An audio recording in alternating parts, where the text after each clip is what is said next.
Well, it looks like Trump's tariff plans are working out pretty well. They just announced a $20 billion investment from Hyundai into America, $5 billion worth of steel production in Louisiana alone. And Apple announced $500 billion over the next 4 years to be invested into their places in Washington and such.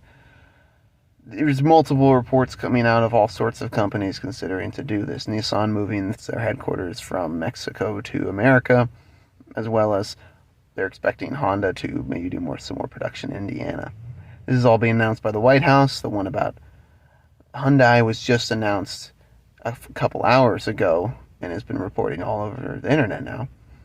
And news journalists are really struggling to say what's going on here because they don't comprehend that basic economic policies have nothing to do with your political side. That in reality, Trump is a centrist and that he is using commonplace political negotiation tactics that have expanded across American history and across the aisle.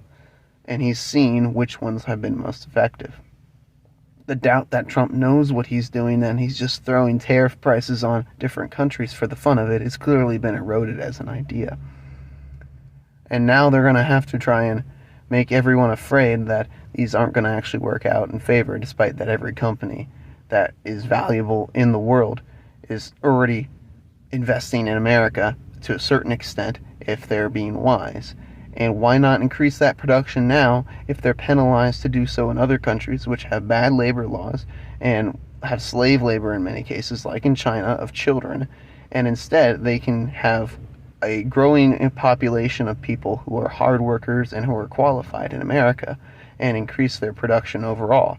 It's a win-win for any company, as well as Americans can no longer have to benefit entirely from the production of slave labor. As much as the Democrats have done that over the course of history, we can now revert back to relying upon the hard American worker to produce a significant amount of goods and encourage other countries to do so in the West, rather than having every single manufacturing facility be put into poorer countries and countries that are draconian and are okay with paying their workers essentially nothing and then making their product cheaper for the West.